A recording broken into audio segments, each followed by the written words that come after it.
Okay.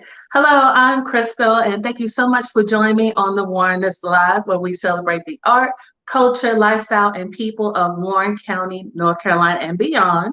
So before we get started, be sure to like, comment, share, let everyone know about all the amazing, awesome things that are going on in Warren County. Today's sponsor is Awesome God Christian Bookstore. I'm pretty sure you know Mr. and Mrs. Williams. They're super nice people, the friendliest people you will ever meet.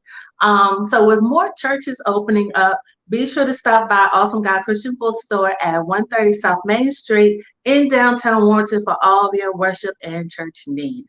Our guest today is Dr. Kellye Hall. She is an emergency physician, entrepreneur, dancer, author, and she made history as the first female drum major at North Carolina A&T University. And on June 5th, Dr. Hall will be releasing her memoir, I Am the Beat God Sets the Pace.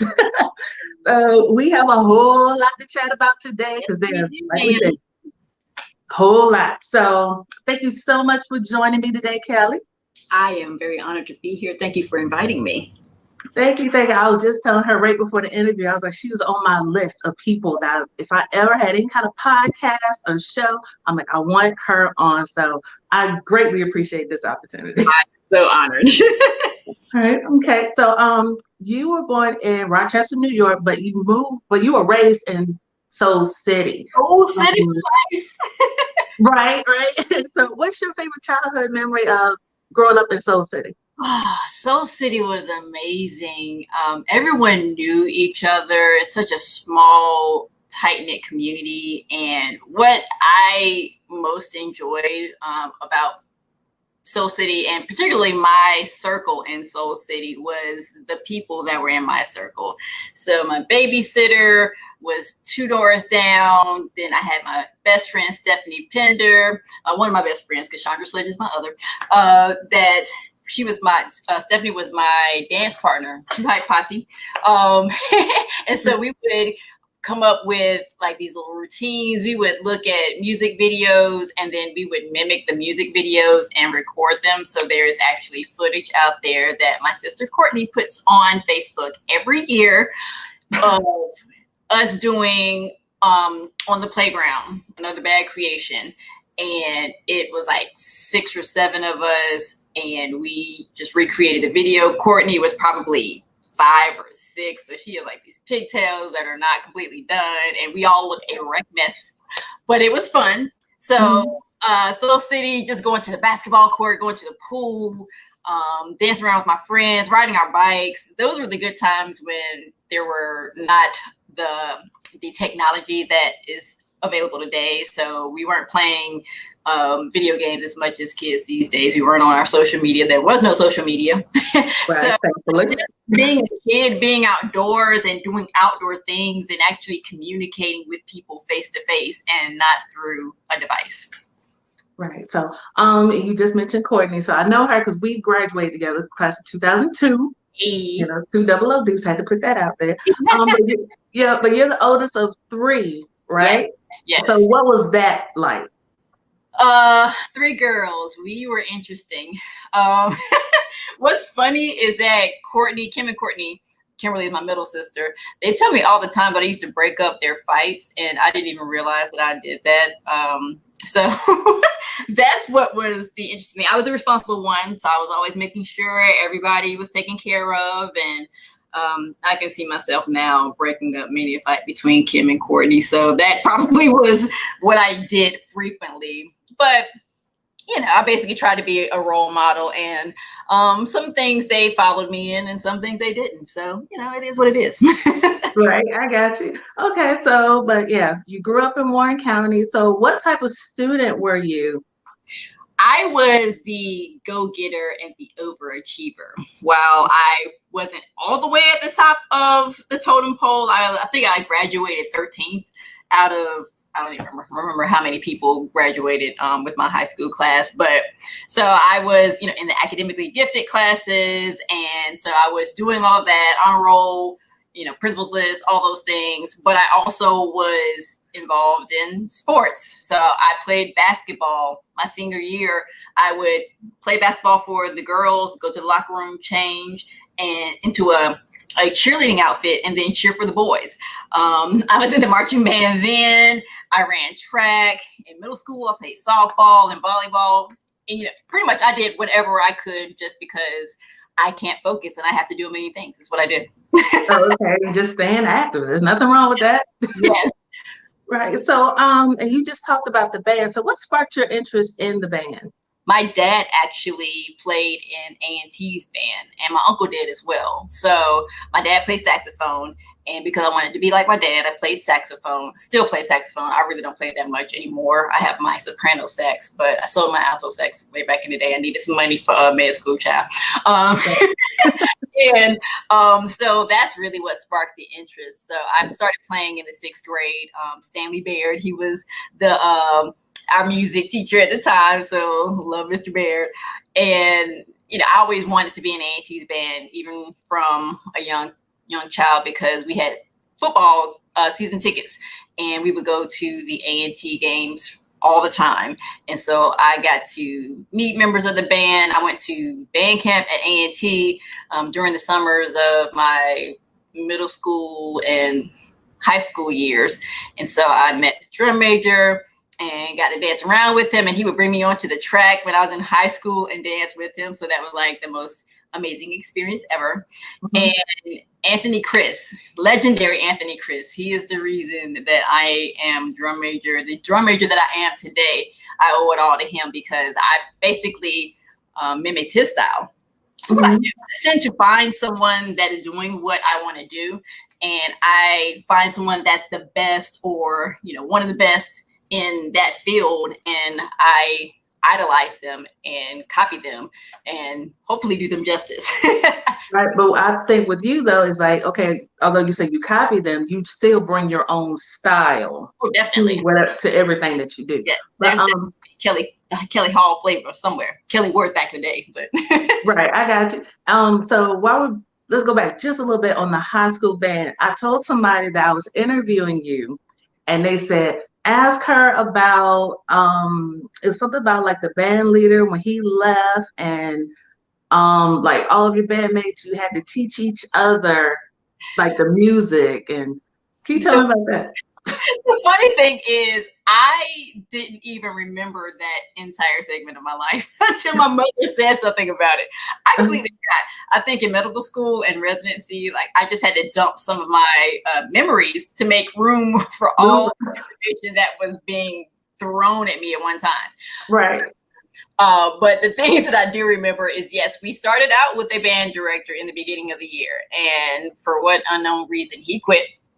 So this was the beginning of the year. So we probably had a partial field show that we had worked on the summer prior to football season beginning.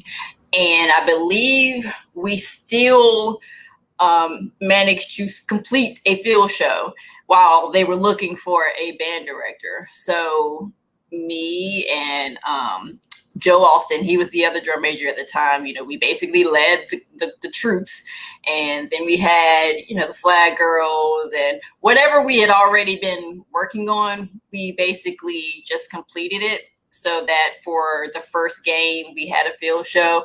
And I think it was only maybe a couple of months that we didn't have a band director. Eventually somebody came and took mercy on us and started leading the way then. But yeah, for a good couple of months we were running the rehearsals and coming up with the ideas for the field show. So that was interesting. But yeah, the details are hazy. Right. No, that's no problem. Right. I mean, because she gave me like the rundown. She said they were doing their own fundraisers. Like, you guys didn't have like. It was a car wash. Everybody always does car washes. Right, but still to leave it to the students to do all of that. That definitely speaks to your character and everyone else who was involved. Yes, so dedication. Serious dedication. I wanted to do my own thing too, because So we were choral style before we became traditional high step marching. So that gave us an opportunity to kind of like do a little dancing on the field that we never got to do before. So Right. we're kind of happy. I hear that. So, but she told me, she said, make sure you include that story. Ask her about it. I was like, I will. Dr. Belvin Powell was the band director for 3 years. So he did a great job of teaching us how to actually, read music and play the music. So we had a good foundation. And then, like I said, it was one guy, I don't even remember his name, but he was there when Belvin Powell quit. And then, like I said, it was just for a couple of months that he was there and then he was gone. So it was just like, that's why I can't even remember his name. I can't remember what he looked like. Right, but you had to take all that out, preparing for, middle school. There was not enough room. When I tell you, it was like somebody was trying to get you to drink from a fire hose. That's how the information was coming in medical school residency. It was overload for real. I bet. I could bet. But let's go back just a little bit.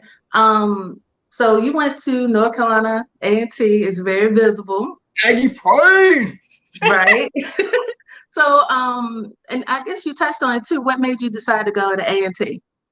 Oh, my parents. Both my mom and dad went to A&T, and then I had 3 uncles that went to A&T. So I knew everything A&T. And the funny thing is, in high school, the guidance counselor, because she knew I wanted to be a doctor, I think she meant well, but she told my parents, well, if she wants to be a doctor, she needs to apply to Chapel Hill and go there. And, my dad, he was like, well, she can go wherever she wants to, but my money's going to A&T. Quote, in the book, it's in there. But the thing is, I wanted to go there as well. It wasn't like I was being forced to go there. That was just being on A&T's campus. Even to this day, I walk on campus and instantly feel home and comfortable. And it's all I ever wanted, and especially to be in the band, because there was no way I was going to go to Chapel Hill and be in their band. Are you kidding me? Not any shade towards Chapel Hill's band, but you can see the difference between the Blue and Gold Marching Machine and their band, whatever it's called. I don't know. So it's just something different about being at an HBCU one and then being in an HBCU band. There's nothing like it. And, back in that time, the HBCUs were looked at as, and still today somewhat, as not as good as, well, we're as good as and even better. A&T has always graduated excellent engineering students. They're the top producer of Black engineering students, both HBCU and predominantly white institutions. So, and I mean, we do amazing things. So for all those that have their doubts about HBCUs, I think we're all proving that wrong with, we got the vice president went to Howard. We have Stacey Abrams, HBCU. Then we got, Atlanta Mayor, Soror Keisha. She went to Spelman, I think. I forgot which ones they go to, but all HBCU grads. And that's just a few of the amazing people. There are numerous people that went to HBCUs and are very successful and really could not care less about what people say about our institutions. They are great. And the only reason that sometimes they are underproducing is because of the lack of funding, which we all know states don't give us as much money. That's fine. A&T doesn't need your money. We do need your money. I take that back. Yeah, we didn't hear that part. But we have corporate sponsors. We have our alumni that give. I mean, we had the most successful year of giving this past year in a pandemic at A&T. So whatever, keep funding your predominantly white institutions. We're going to survive. There we go. And that's on that. Period. Mary had a little. Yeah. So, all right. And so you became the first female drum major. Did you at that time know you were the first? No. Okay. I had no clue. I just wanted to be drum major. The thing that really sparked the interest was 1993 homecoming. Anthony Chris came onto the field in a helicopter and just set it out. It is on YouTube. Look for it. 1993 A&T Homecoming. And I actually just had a news article or a news feature about me on Spectrum, and they actually played the clip from that homecoming. And I mean, when I tell you, Anthony Chris was so hyped, and he came onto that field creeping on, and just like the crowd went wild. And I was like, I want to do that. I want to be that person, because I am an entire ham, if you can't tell. And I love the applause. I love the adoration. Glory to God, he has allowed me to do all the things that I've been able to do. Because that's when I said, I have to be him. So yeah, I had no clue that there had never been a female drum major. And I found out probably, I don't remember if it was in band camp after it all transpired or if it was later on in the season, but I'll never forget Terrell. He's one of the percussionists. He plays cymbals. He said, you're the first female drum major, right? And I'm, what? Like, are you serious? And he said, yeah. And then, so then it was like a debate whether or not I was, but then nobody could actually find a female. They were like, well, I think somebody tried out, but they didn't make it. So yeah, there you have it. I was like, okay, cool. I mean, yeah, that's fine. I just want to be drum major. Right. So, but finding that out, was there's this sense of like pride or? Not really. Okay. At that time, you don't realize the gravity of the situation until you're kind of out of it, and then you step back and look at it. The year that I actually even mentioned to my band director about being drum major, South Carolina State had a female drum major, and it was our last game of the season. And I am Tau Beta Sigma, the band sorority. And so my sorors and I were basically joking around with Dr. Johnny B. Hodge, who was the band director at the time, rest in heaven. And we were laughing, joking, and I was like, Doc, when are we going to get a female drum major? And I kid you not, he stopped laughing mid-laugh and said, never, as long as I'm band director. I was like, okay, what else? Oh, yeah, well. but and we didn't have tryouts at that time. So what he says goes. He picked who he wanted to be the drum major. So it was just like, in scene, done. It's not going to happen for me. And because I, loved being in the band and I was Tau Beta Sigma, I said, well, it's fine. Just keep on doing what I'm doing. Enjoy being in the band. And then that next summer of band camp, we're about to march down to the practice field the first day. We're lined up, and the saxophone section is in the back of the band. So at attention, got my horn in my hand. The assistant director at the time, Kenny Ruff, he's the actual director of the band now. He came, Dr. Ruff now. He came to the back of the band, grabbed my horn, grabbed my arm, drug me to the front of the band, put me in line with the 3 drum majors at the time, and said, give my drum major some competition. And I'm like, okay, then, let's go. And so the rest of the band is like everyone is shocked. But at the same time excited, because at that time I was like on the dance committee, coming up with the freaks is what we call the little dance breakdown. For the field shows, I would show people how to do the routines. Everyone knew I could dance. And because I was Tau Beta Sigma and, such a big personality by that time, people, they were like, yeah, this will work. Like, so I never had any doubt from the people in the band. I never could tell if Dr. Ruff was completely on board, because he's so stoic and like you just can't read him. And he's not the kind of, neither was Doc for that matter. They don't let you know outwardly whether or not you're doing a good job until you might see like a little smile or a little smirk, and you're like, okay, I must be doing something right. And they didn't put me back with the saxophone section. So I said, okay, it must be working. But so people were like excited, and Doc did tell me after I had graduated, he said people would call his house and hang up. This is before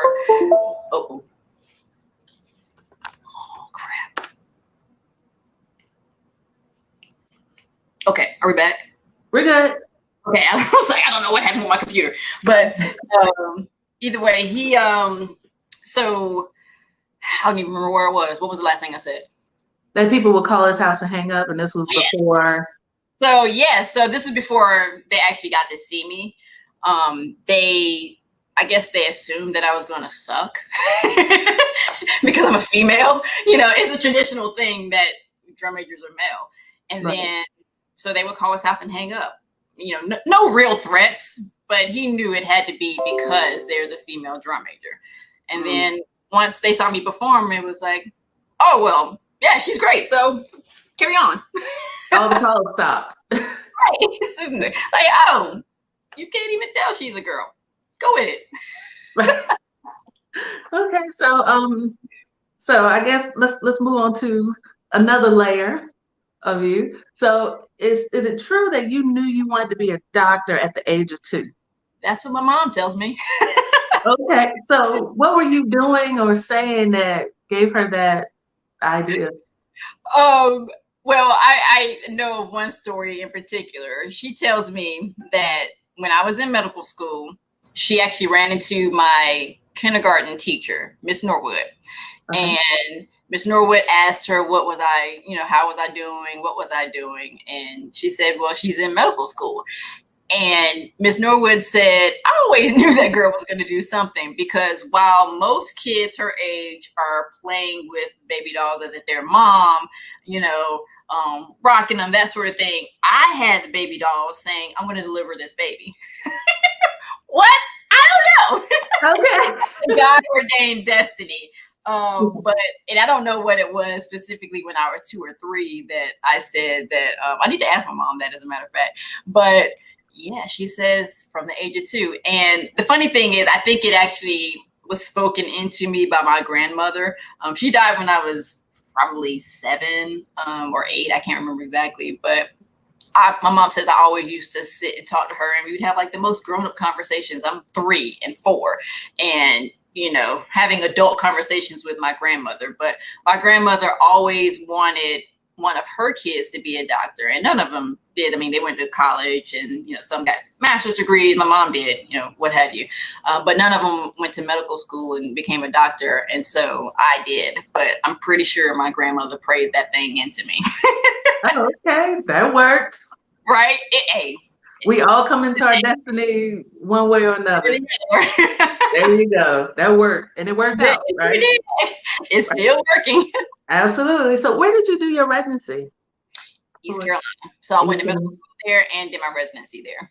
Okay. So, but as someone who is on the front line, especially during this pandemic, can you share what that was like at the peak?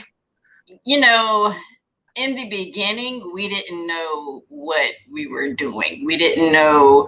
We knew there was this virus that was very serious and very deadly overseas. But until about February and March, that's pretty much when it was figured out that, oh, it's actually here. So prior to that, I'm the kind of person that I'm a gigantic virus, bacteria, fungus, parasite, all the things, because I worked in the emergency department for numerous years. And so I typically don't get sick because I've just been exposed to so much. And when it started happening, I'm pretty sure that I probably was taking care of some people that had coronavirus, because we would test them for the flu. They didn't have the flu. And, you don't show up. There's so many strains of the flu that sometimes you could have the flu, but not have a positive test because it's a different strain. So we just assumed people had the flu and called it a day. So I'm pretty sure I was taking care of people with coronavirus way early, and I was not wearing masks, or we didn't have PPE and all that kind of stuff, because I just assumed they had the flu like everyone else. And because I don't get sick, I don't wear a mask when in the room with sick people, because I'm just like, yeah, it's not going to affect me. I'm fine. Like, I'm impenetrable. I'm Superwoman. But I'm pretty sure I probably was exposed in the beginning. And the funny thing is, once we figured out it was here, it was, we had available testing, I started getting antibody testing, and I never had the antibodies. So I just assumed that I probably did get it at one point, but if I did, the antibodies cleared. But who knows? Now, because I actually volunteered for the vaccine study, I know they have antibodies because I keep getting antibody testing monthly. So I probably didn't have it in the beginning, even though I thought it did. But yeah, in the beginning and the peak, we were testing people all the time. Like, there were just so many people that wondered if they had coronavirus. And in the beginning, there wasn't adequate testing. We didn't have adequate supplies. It was a mess. The whole country was a mess. And that speaks to the leadership at that time. Come for me if you want to. There was no leader. Being bold and saying it. Either way, there's a leader now and things are changing. But yeah, because it was improperly handled in the beginning, we didn't have the resources we need. We didn't have the tools. And then people would get upset because I couldn't do a rapid test on them, or we didn't have enough send out tests. And so they're like, well, I need to be tested. I'm like, well, I don't have the test. So there's a protocol. Right. We don't have enough. And there's all these sick people. I'm sorry. That's all I got. And so it was horrible, to be quite honest. Right. But then once, supplies started becoming more available, and then new administration, then there were tests for days, and then there were vaccines for days, and the appropriate guidelines were given, and the CDC wasn't shut down, or Dr. Fauci wasn't shut down when he tried to say what was actually correct. So there was a lot of misinformation, mismanagement. It was horrible. Long story short, it was horrible. Yes. Yeah. That's all I can say about that, but yes. Right. But so being an emergency physician, how do you handle that stress? Not even just the pandemic, just in general. How do you handle stress? I don't work in the emergency department anymore because the funny thing is the life expectancy in the emergency department is about 10 years. So I did my 10 after residency and I said, I'm not doing this anymore. This is crazy. And it's mainly because of how our schedule was, because I worked we were independent contractors, but we worked for a large hospital system. So we staffed a lot of the departments throughout the city. And therefore, that meant you were going to multiple locations. And the moment that I worked in 4 different departments, 4 different times in 1 week, bouncing from, so I would do like maybe a 7 a.m. shift at one location to a 6 a.m. shift the next day, then a 1 p.m. shift the next day at a different location, then a 7 p.m. shift the next night at another location. And mind you, the area is large. So the furthest I actually had to drive was 50 minutes. And I would come home, I would get off at 12 or 1 and would have to drive home 50 minutes in the middle of the night after working an 8-9 hour shift. So I said at that time, this is crazy. I'm not going to do this in my 40s. I refuse. There's just no way. And that's when I started looking into urgent care. And so then got an urgent care job. And so I've been in urgent care ever since then. And so the stress is way less. I have a semi-regular sleep pattern because now I own a whole dance studio. But so yeah, the stress now is like nothing compared to what it was when I was in the emergency department. And the thing that you don't realize is you don't realize how much stress you're under until you're out of the situation. So once I got out of the emergency department, I kind of looked back and said, how did I survive? Because it was just such a grueling, and not even the schedule, but people are mean. So, and by that, I mean, you would have people yelling at you over the stupidest thing. And not only patients, it would be colleagues. So as an emergency physician, I can't admit someone to the hospital. So I have to consult somebody who actually takes care of them in the hospital. And those doctors would yell at you because they're like, well, does this patient need to be admitted? Yes. Like, you think I'm just going to call you out of the blue at 2 a.m. because I want to talk? No, I really don't want to call you. So yes, this person needs to be admitted. Why do you think I called you? But I mean, these are the things that I dealt with every day. And it was so draining on the soul. And when I say patients were selfish and mean, you would have somebody come in bleeding out from a gunshot wound. All the nursing staff, because a lot of people, not a lot, but sometimes we would have people that would get dropped off by their friend and then they would drive off. So they're like literally dropping them off at our door and we're rushing out to get them and put them on a stretcher. You can see them bleeding out in the lobby. And then you go and ask the registration person, so how long do you think before I get seen for my cut on my finger? That was a glorified paper cut. These are the things that make medicine stressful, because you see there's someone dying in front of you. So multiple doctors and nurses are going to tend to that person. Right. You're wondering when your finger that is not bleeding is going to be addressed. Boo, put a Band-Aid on it and go to sleep. Those are the things that I want to say. Right. But couldn't say. But that's when you realize people are so selfish. And I basically, once I was out of it, I was like, wow, kudos to me for making it that long. Right. So did you do the whole 10 years or just? Yes.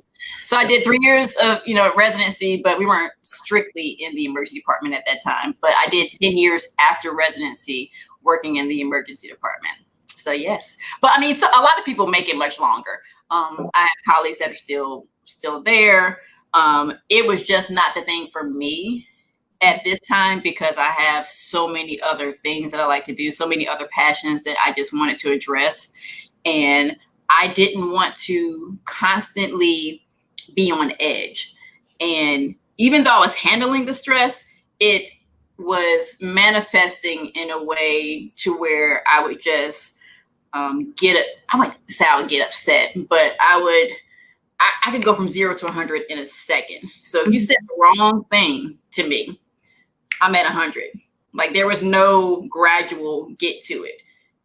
I'm popping off at you, and in a respectful way, but in a way that lets you know that I mean business. Leave me alone.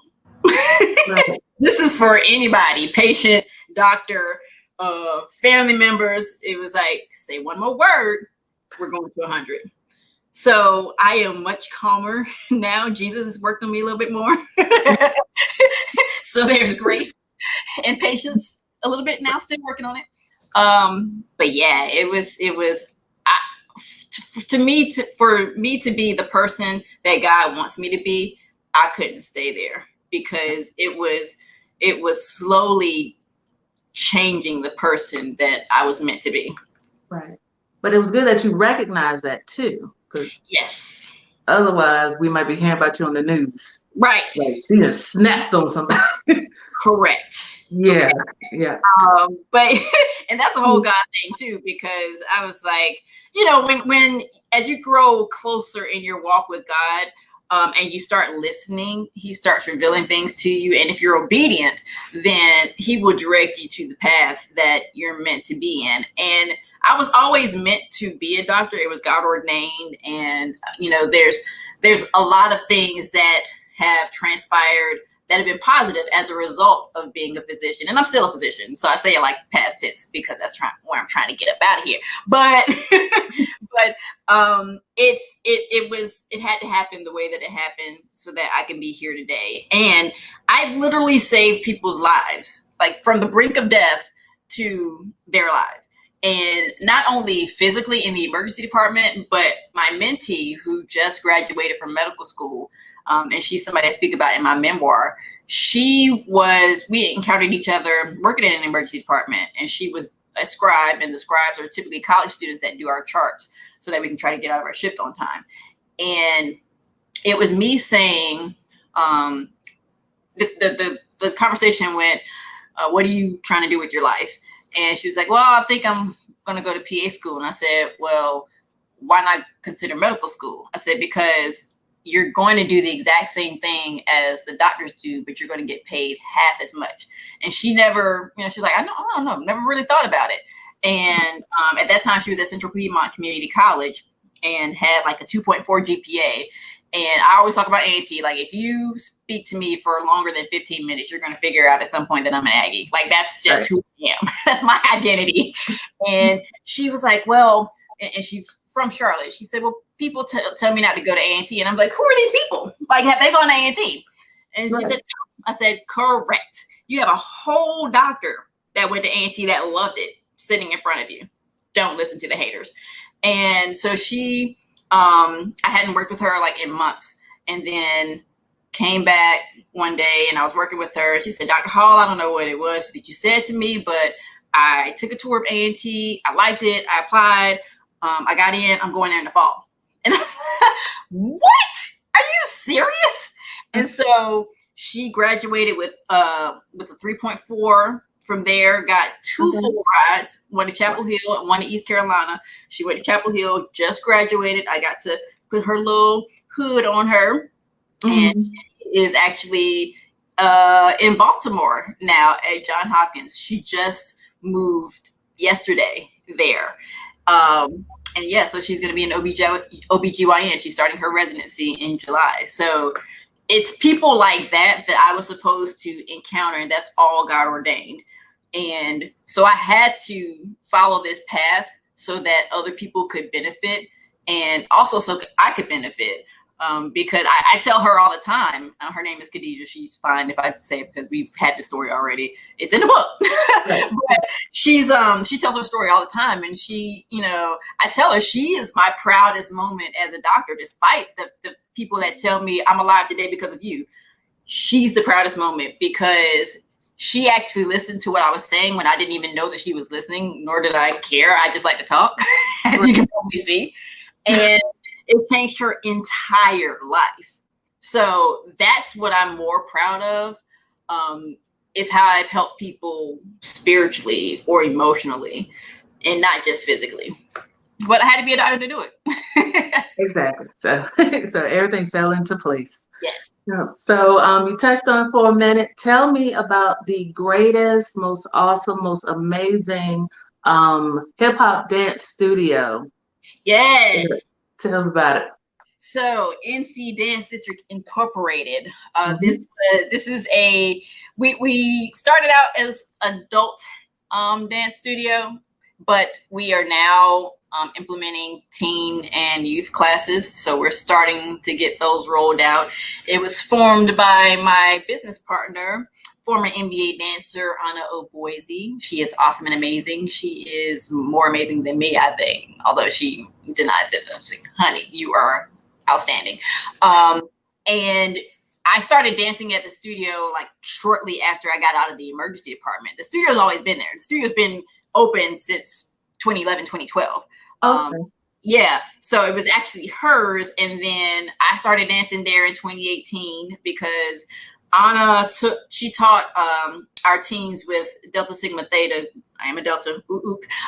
We had a community day, and I was part of the Delta Gyms committee, which is a mentor program for high school girls. And so she came and taught a class to our teens, and I enjoyed the class more than the teens did. Okay. So I started doing some research on her, and I was like, oh, she has an adult. Well, and she said, in the lesson, she says, I own a dance studio. It's mainly for adults, but we do allow kids to perform in our seasonal performance. So as a result of having so much fun, and because I was about to turn 40 and figured I needed to do some sort of exercise, because even though I look fit, and I am fit now, but I hate exercise. So I was like, I'm going to dance as opposed to going to the gym. No one's doing that. I'm not doing that. Can't stand it. It's like work, and I don't like working. Even though I work, I don't like it. So I took a class, and then was sold from the first class, and then did the seasonal performance in the winter 2018. And I was taking the beginner hip hop classes because even though I am a natural dancer, great performer, I would look at videos and once again mimic what they were doing. So I had never taken hip hop dance classes. I thought in Soul City, we were making up our own stuff. Key, key, key, boom, boom, boom. Right. Boom. Like, so I said, I'm not about to go up in here thinking because I know how to dance that I can pick up this choreography. Right. So I started in the beginner classes and hadn't seen what the other classes looked like until our performance. And I was like, oh, wait a minute. They're doing whole productions. So that January 2019, I started taking her more advanced classes, and then I started jumping into everybody's class. And the summer, she actually decided that she was going to move to LA because she wanted to do some other things. So she shut down the studio. The studio was shut down for about 7 months prior to me taking over. And the interesting thing is, so she's younger than I am. She's 7 years younger. And once the studio kind of shut down, we had already started forming a friendship. Once again, it's a God thing, because we're so alike, yet we're so different. And if God hadn't have dropped her into that community day event, I would have never met her, because our circles are just so different. Because I, am a doctor and I don't go out. So I go to work and I go home. That's what I did. Whereas she was a former NBA dancer and, studio owner and, all these different things. So she's more into the entertainment realm. So our paths would have never crossed if she hadn't have been in that studio. And once we started forming a friendship. And then when I knew that the studio wasn't going to be open, God downloaded in my spirit. He said, basically, maybe you should open the studio. And I was like, I am a full-time doctor. Who has time to run a studio? Because I saw Anna like 24/7 running the studio. She never stopped. And that was her, her full-time gig in multiple businesses as a result of the studio. But I was like, how am I supposed to run a studio when I have another full-time job and I see how much work she actually does with the studio? So long story short, I texted her one day and I said, I don't really know where this is coming from, which I did know. I mean, I knew it was a God thing, but I said, I don't know how this is going to work, but I sort of feel like I want to open a studio and I know nothing about it. So I just kind of want to take you out to lunch or dinner and just kind of, just talk to me and, let me see if I'm crazy. And the funny thing is, she's so busy that you can text her and she may not answer for 4 hours, 4 days, who knows? Sounds like me. And when I texted her within 10 minutes, she texted me back and said, what are you doing Thursday? And I was like, oh man, this means I need to actually do this. Kind of like, well, I'm gonna go ahead and ask God, but if she's gonna say no, and then great, I'm relieved I don't have to do it. But when she said you'd be perfect for this, I was like, oh, okay. And mind you, she wasn't going to be here. But once COVID happened, she had actually moved out there. She came back for the reopening, and she was going to be here for a couple of months just to kind of make sure the studio got off on its feet. And then she was going to go back to LA. And then she booked a gig with the National Geographic Aretha Franklin biopic. So she actually went to Atlanta to shoot that, which kept her here longer. And then March happened, and then the pandemic hit, and LA and New York were two hot spots. And so by this time we have, a tight bond, like spiritual sisterhood, all that. And so I said, as your doctor friend and as your big sister, I'm going to need you to not go back to LA. As a matter of fact, I refuse. I forbid you to go. But the funny thing was, her flight to LA kept getting canceled. So she was like, yeah, well, I can't go anyway. So initially she was going to like stay here for about a year. And then finally God spoke in her spirit, well, everything that you're trying to do out in LA, you can do it here. So she realized that she doesn't need to be out in LA to learn the production that she was going out there to learn. So luckily she's still here with me. Basically, she's like my mentor in entertainment, or, in the entrepreneurial world, because I don't know anything about it. And she's 7 years younger. So despite the fact that I am a mentor to other people in medicine, I'm willing to be mentored by people that are younger than me, just so that I know what I'm doing. Because you have to know, you have to be self-aware. I don't know what I'm doing. So to have her here guiding me along the way, showing me the ropes, she's the one that comes up with all these ideas. I'm just like, boom, got it. I implement them.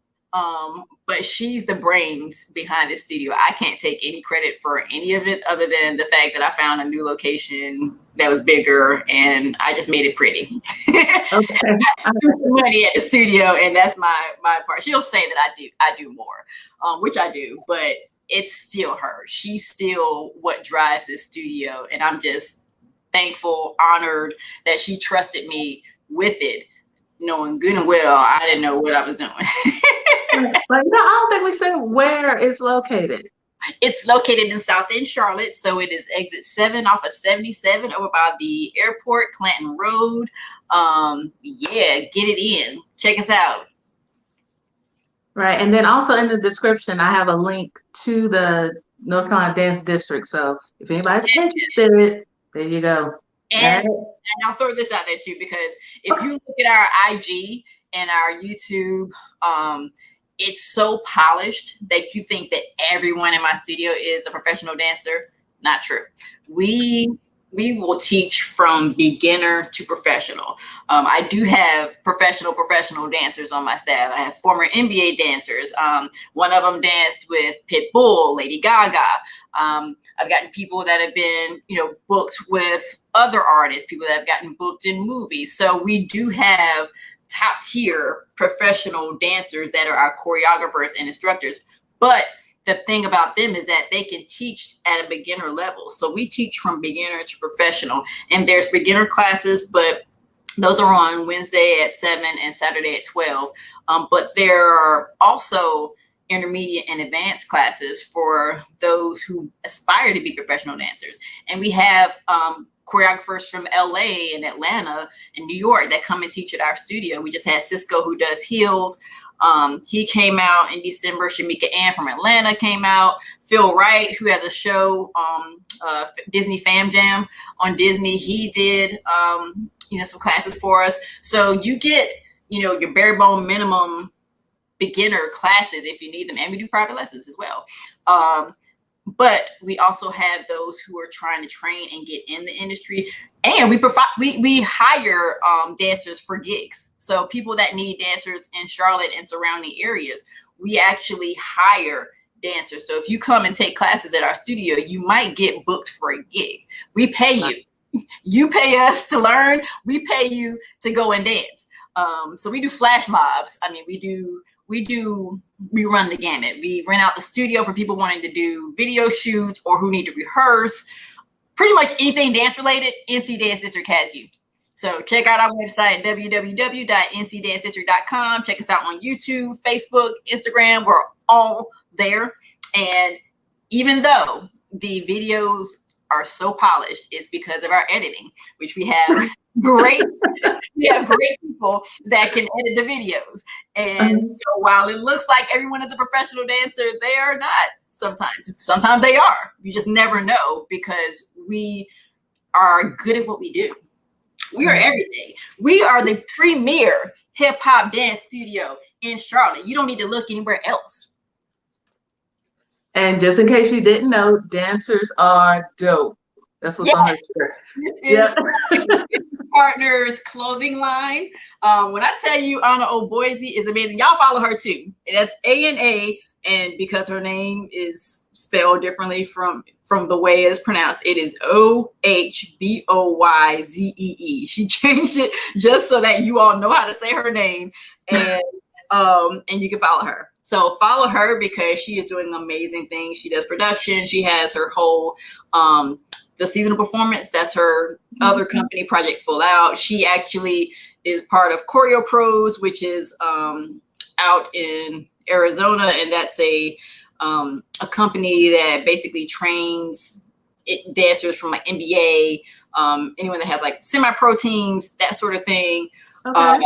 She also has another business partner that she typically does Z Pro Prep, and that is another kind of workshop for specifically those that want to try to be NBA dancers. When I tell you her hand is in everything, everything. I look at her and I'm just like, girl, like, you are amazing.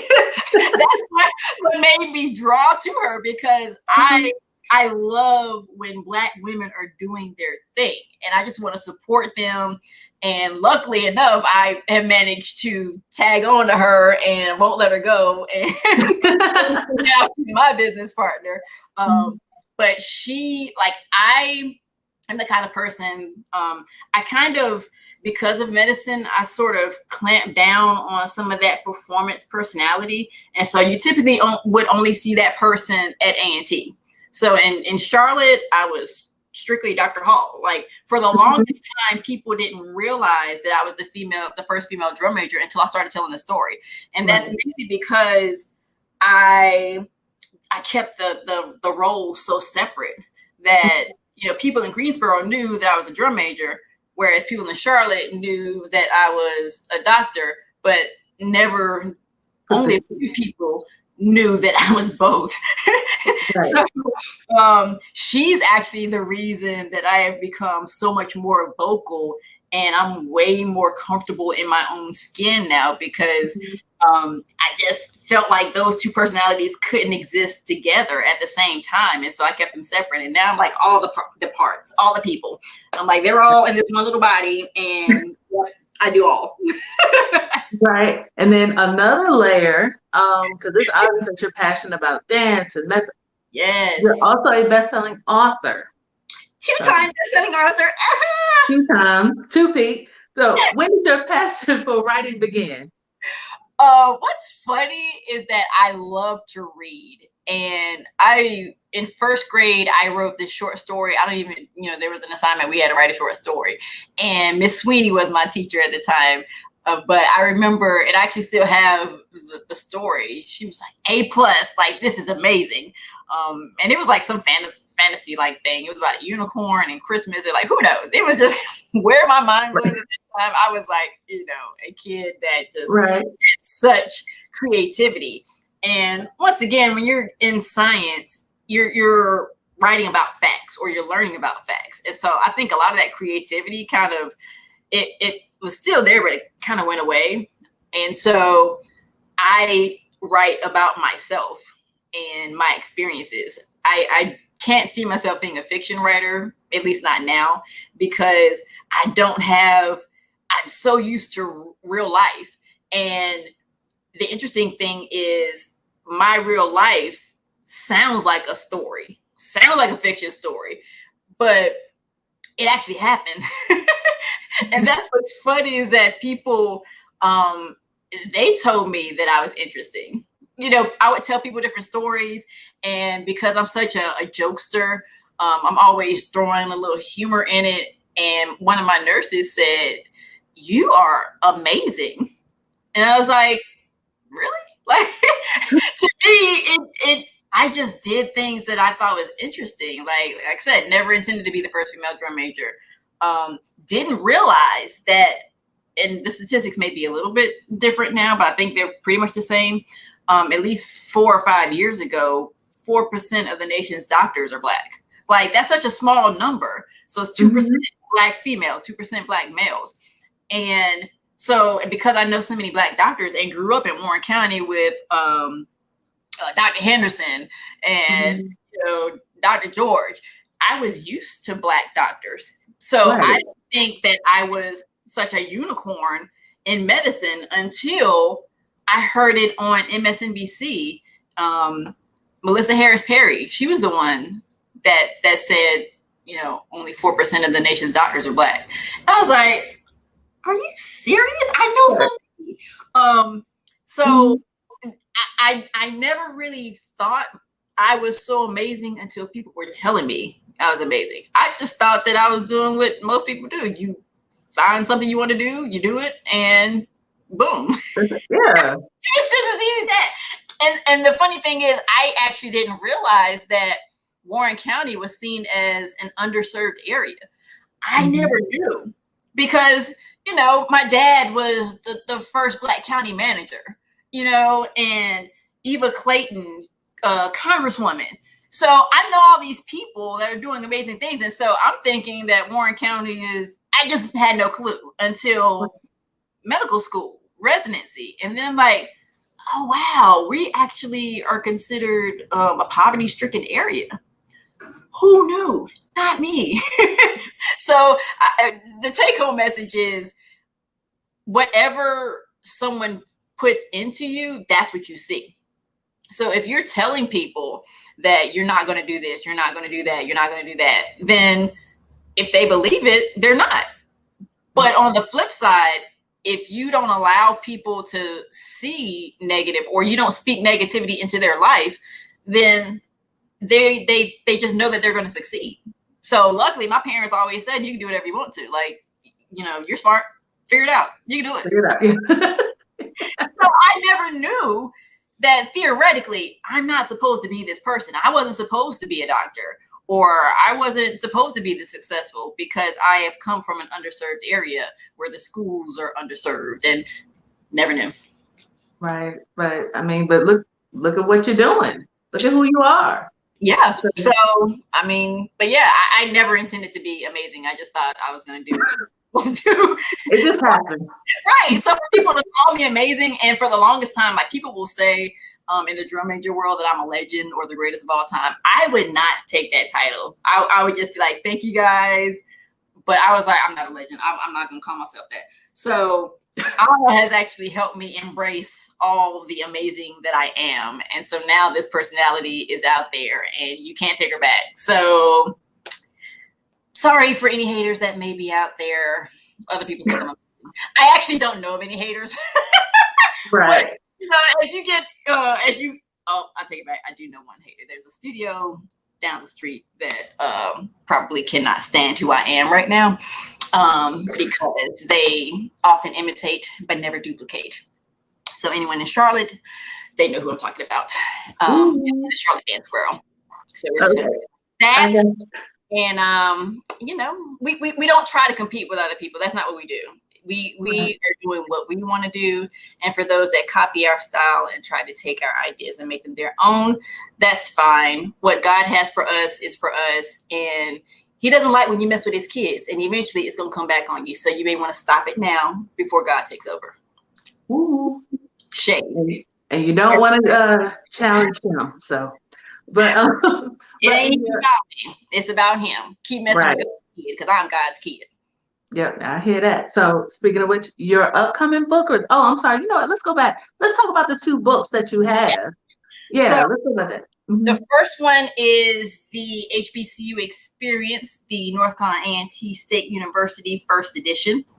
So Dr. Ashley Little is who actually got me into that book when they were coming up with, who to put in it. One person, Uche Bird, he's an Omega with A&T. He was like, well, if you get Kellye in it, then you got the whole band. So she reached out, and she's actually a Delta as well. So, I mean, we have so many Deltas at A&T that there's no way I can know half of them. But so we first met in the first anthology.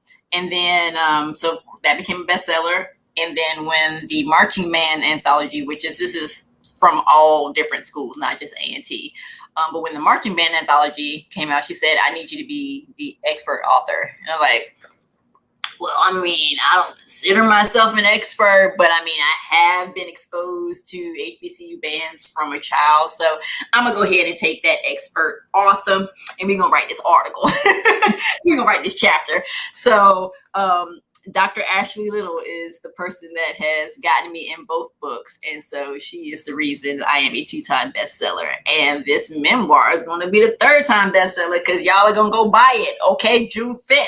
Pre-sale orders are coming. Follow me on Instagram. Don't do Facebook, because that's more for my friends and family and people that I actually know. But follow me on Instagram and my website, and that will give you all the information about the pre-sales. And we're doing all these cute little videos for promos, and we're just getting started. So I'm about to be on TikTok all the time. I cannot stand TikTok because it is the devil. It'll send you will just scroll and not get off. And some of the videos are the most ridiculous videos, yet you're sitting there watching it like, is this what? Mm-hmm. And you look and it has like millions of views. Like, what? Yeah, I'm like, what? You went viral for doing absolutely nothing. Like, I can't go viral and I'm doing a whole bunch of something.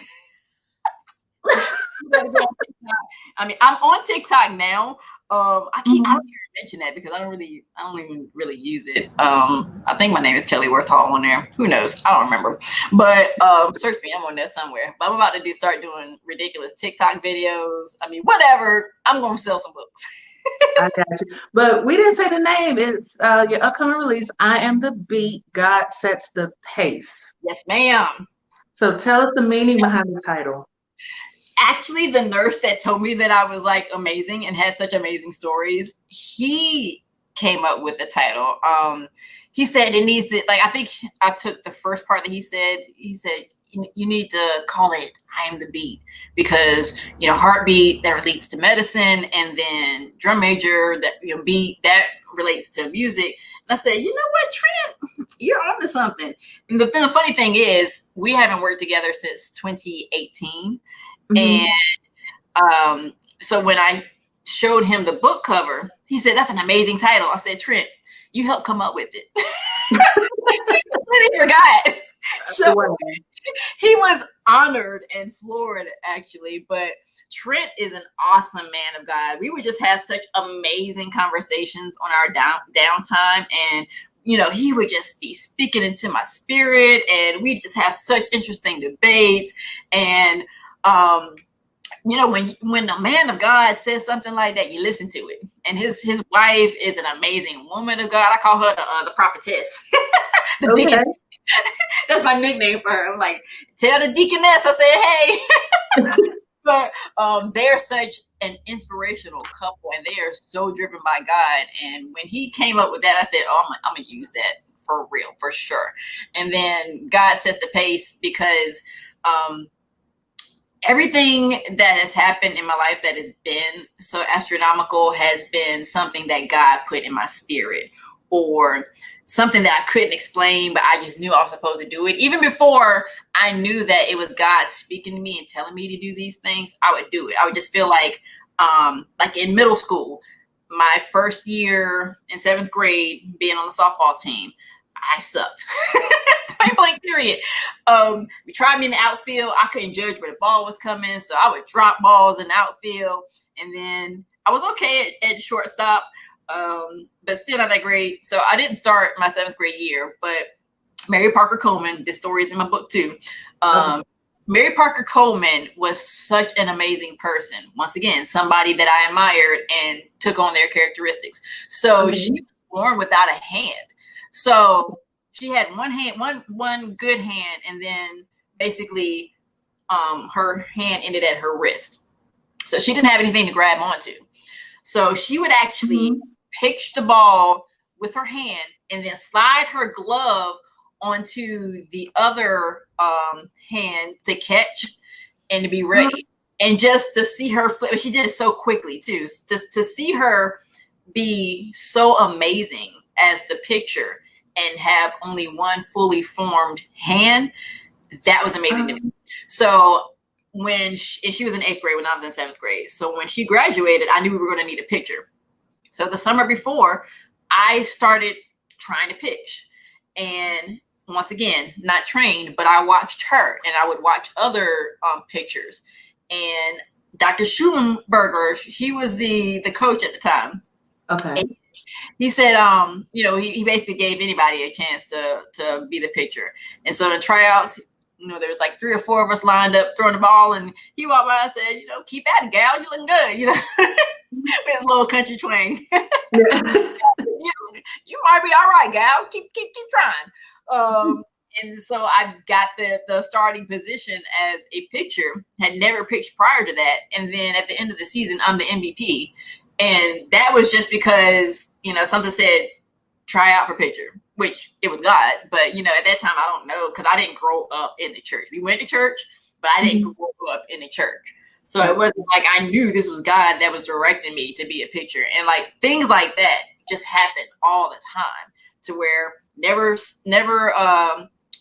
wanted to do hurdles. I thought I was going to fall on my face or what have you. And then suddenly I wanted to do hurdles when I was in my junior year and was good at it. So I would look at Jackie Jordan Kersey and FloJo and mimic their style. And then I'm all conference hurdler my senior year. So these things are all guided, and God would direct me when to do them. So that's where the God sets the pace thing comes in.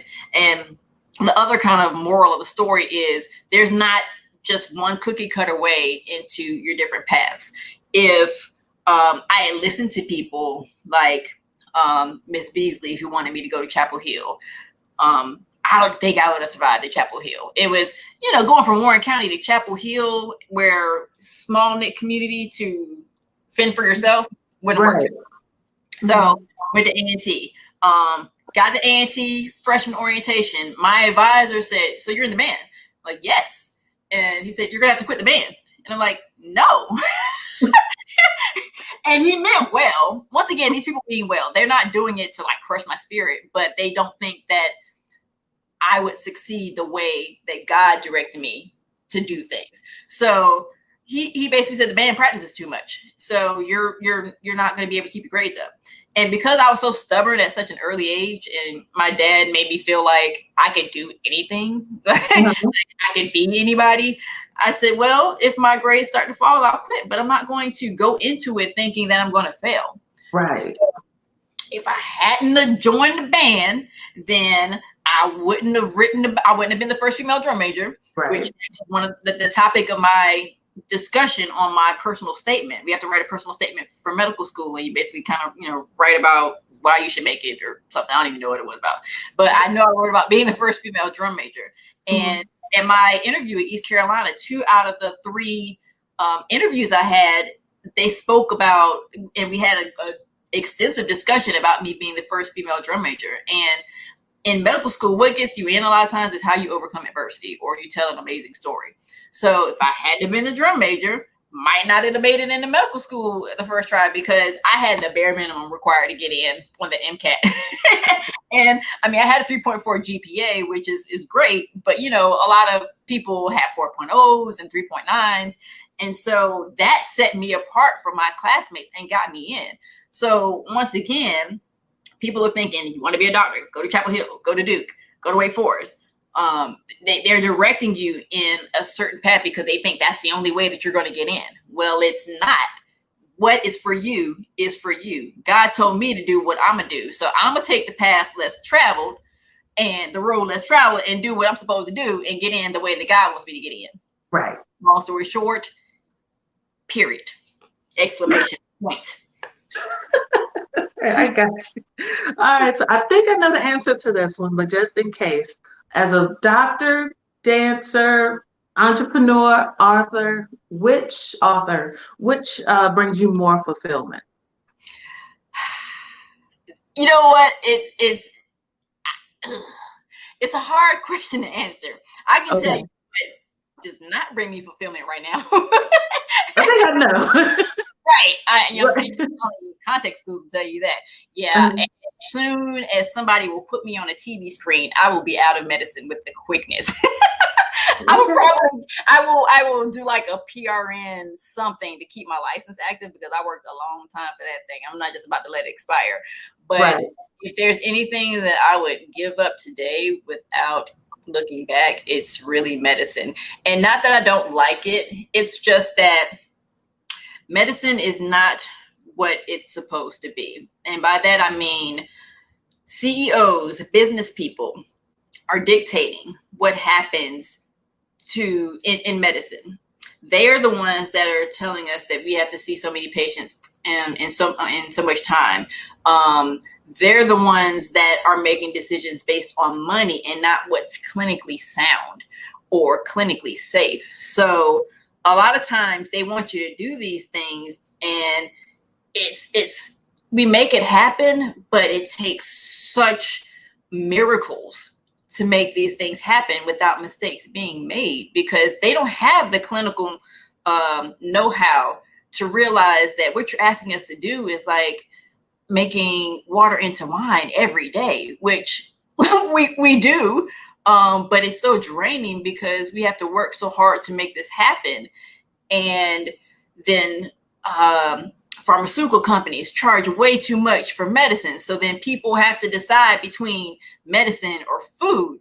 Right. And, there's just so much money and so much patient satisfaction. And not to say that medicine used to be very paternalistic, to where the doctor's right, that's it, end scene. We're just gonna assume what they're saying is correct.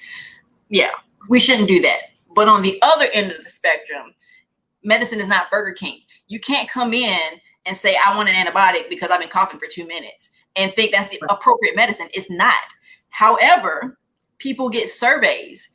And so if we don't do what they want us to do, then they complain about us. And then that looks negatively on us. I mean, I've got some horrible surveys out there. Do I care? No, because I'm practicing appropriate medicine.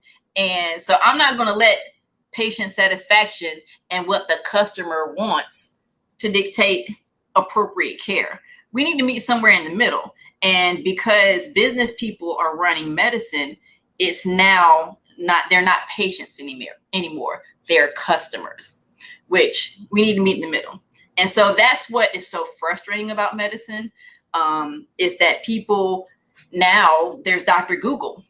So people read Google and then they come in with what they think is going on. And some people are actually correct about it.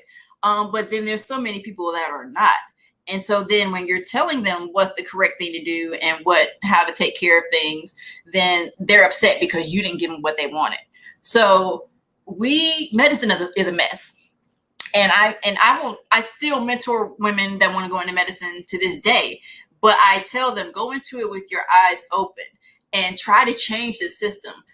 The group that I'm with right now, we're those kind of physicians where we're trying to take back medicine and trying to take a little bit of control over it so that we can do things the appropriate way that's best for both the patient and for us. Like, we can meet in the middle, guys. It doesn't have to be one way or the other. And so that's what's frustrating about medicine. And I tell my mentees all the time, this is a fight that needs to be had, but I'm tapped out. I don't have the energy.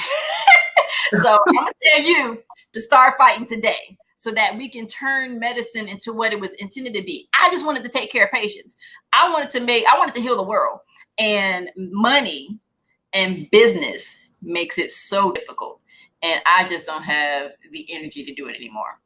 So that was a long way to answer that question. But I will say probably dance is, and now that I'm thinking about it, dance is probably my most enjoyable part of who I am now. Love writing, but sometimes it's hard to write and you get writer's block. You turn on some music, I'm a dance. I actually had a little bit of a foot injury, and so I haven't really been dancing in the past 6 weeks. I was in a boot for like 2 weeks, 2.5 weeks, and I got out of the boot to take one Miami-based class from my former Miami Heat dancer, choreographer, and the Charlotte Hive, that's the all-male hip-hop squad for the Charlotte Hornets squad. They did a collaboration class one Friday, and I said, this is what I grew up on. You would think Uncle Luke is my actual uncle. I said, Uncle Luke. Right. Listen, it's inappropriate. I know. I got you.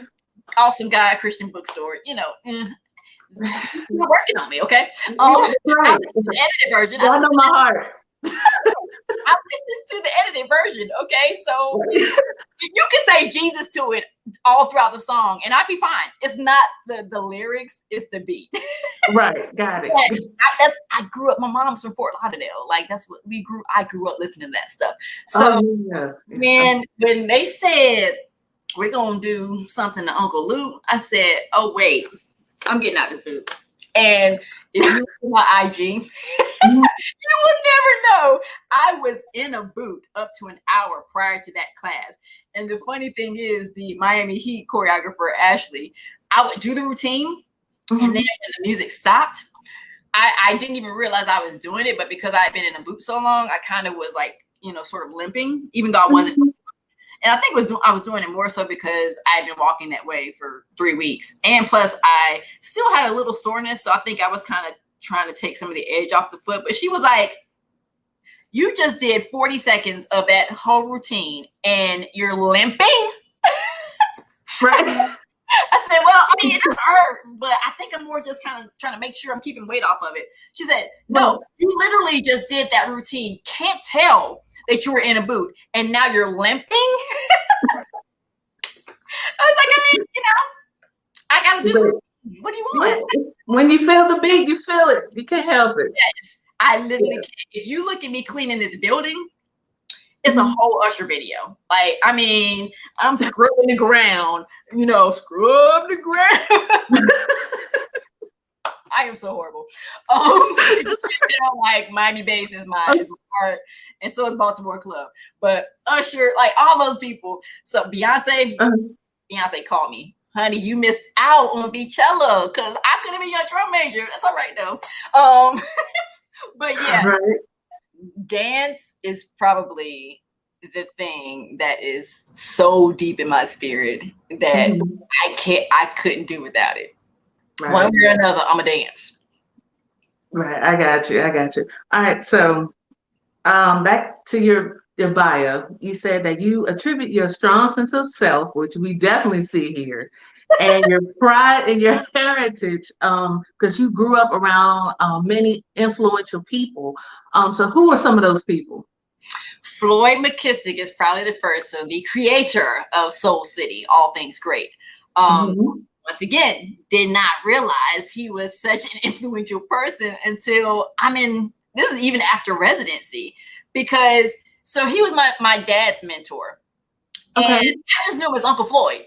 I didn't know that he was a civil rights leader and marched alongside Martin Luther King Jr.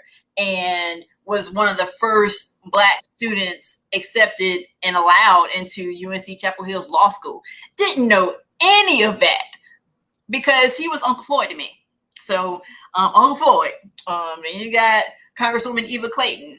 She was, my dad worked for her as her campaign director and district manager once she actually was Congresswoman. So people like her. But I mean, everyone has been influential that has, taught me or mentored me. Babysitters' parents, the Oxford Henderson alumni chapter of Delta Sigma Theta, like all of them were my moms. And then Omega Psi Phi, all of them were my dads. And Miss King, she was Miss King back in the day, but Miss Williams was my preschool teacher. And my mom tells this story about how Miss Williams was like, you talking to my mom, Kellye is reading. I'm 3. She's like, yeah, because my mom would read to me and, cat, hat, rat, all those. She said, no, she's reading like full paragraphs. So, I mean, all those people have been influential. Yeah, there's a list, but those are some of the tops. Then Miss George was my health occupation education teacher. So I actually was certified as a nursing assistant as a senior because of her.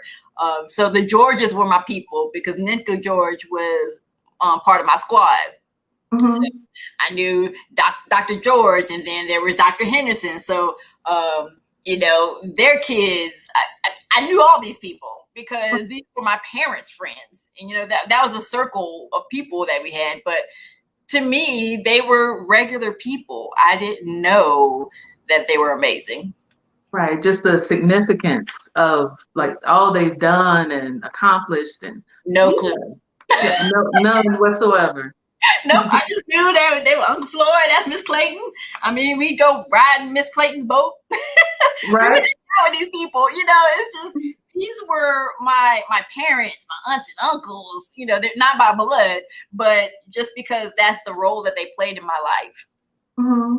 Right. So, like we discussed, you as a doctor, a dancer, an author. What advice would you offer to someone who wants that multi-hyphen or has multi-hyphen aspirations?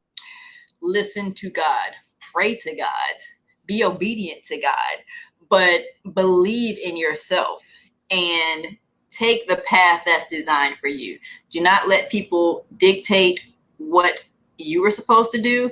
Listen to what God says. And you need to study the word and pray and get in tune with God, because the devil will say some things to you too. And so you have to be able to distinguish between the word of God and the devil trying to speak negativity in your spirit. So my thing is, always follow the path that God designed for you and be obedient to what he's telling you to do. And sometimes it's hard. Sometimes you absolutely do not want to do it. I can attest to that as well. There are certain things I'm like, yeah, no, I don't want to do that. And at some point, you're going to do it. If you don't pass the test, you're going to keep getting that same test until you pass it. Right. If you want to, God going to give it back to you. Mm-hmm. If you want to, God going to say, until you pass this test, we're not going any further. Yeah, we're not going. I hear that. All right. Oh, but before I forget, let me go ahead and wish you a happy belated anniversary. Hey, 9 years in the game. 9 years? Mm-hmm. Wow. So you want to give them a shout out? I boo my little Bookie Snoops, Eric Hall. That's actually what he calls me. I call him Booby Cakes. Okay. All right. So I got you. So for more information, how can we reach you? Yes. So my IG is Kellye, don't forget the E, because people always spell my name wrong. So it's KELLYEDONT, the number 4, GET_THE_E. Sorry it's so long, but y'all gonna learn how to spell my name correctly, okay? Because this name is gonna be everywhere. It's gonna be in lights everywhere before you know it. Everybody gonna know this face. Beyonce, Michelle Obama, they gonna know this face. We're going on tours. I mean, I'm gonna be in, one of Beyonce's people in her video. I'm like, sit back there with her. Speaking these to assistance in the name of Jesus, glory, hallelujah. And you can go to my website. That is www.drkellyewhall. So KELLYEWHALL.com. Then, like I said, you can follow the studio, NC Dance District, ncdancedistrict.com. And those are my main things. I'm on LinkedIn and all that kind of stuff too, but I don't really pay attention to it. So Instagram is where you really need to follow me, because I'm trying to get my followers up, because I want to be verified. Okay, she needs her blue check. Verified. Right. All right. So thank you so much for joining me today. Your book, I Am the Beat, God Sets the Pace, is released on June 5th. And there will be a book signing party at my studio June 19th. So look out for that. If you're in the Charlotte area, come on through, buy some books, get your book signed, because this signature is going to be everything next year, honey. You're going to get my signature, okay? Right. And we're going to work on bringing her to Warren County too to do a book signing as well. We're gonna try for July. She's getting booked in Blessed, honey. So you all a priority. I will definitely. Warren County is home. WC. So the Dub C. So right. We will be working on that. We will get a date soon. I'm just so many people right now and trying to get myself out there so many places. So I'm trying to get all these dates, and I'm doing most of it by myself. I do have a book launch coordinator and team, but as far as scheduling, I do that myself, because if I let somebody else do that, they're gonna have me somewhere when I'm supposed to be somewhere else. And I said I'm gonna take care of that myself. I got you. But yeah, the book, I Am the Beat, God Sets the Pace, which I could definitely see become a biopic. Listen, speaking, you better come on, because my business partner, Anna already said, look, when it's time for a documentary, it's all yours. I'm not letting anybody else have it, because people try to tell my story and they tell it wrong and they leave stuff out. So I said, I need somebody that knows me all the way, all my flaws and all. Like, I need somebody, and she's the only one that I trust with it. So she already said, oh, done. Got it. All right. And we need a whole reality shows, truth be told, me and Anna. Like, I see it. I can see it. And both of us are silly and over the top. So when we get together, it's just amplified. It's like we go from 10 to 100 because we square each other. Hey, Howard. Look, I'm looking at people. I'm sorry, I get distracted. That's all right. That's fine. So thank you so much for joining me today. Our sponsor, special thanks to Awesome God Christian Bookstore. Go Miss and visit Will. her. And thank you all for tuning in. Follow the Warrenist on Facebook, Twitter, Instagram, YouTube, all of that good stuff. All And that. all of that. So see you all next time and have a good one. Bye.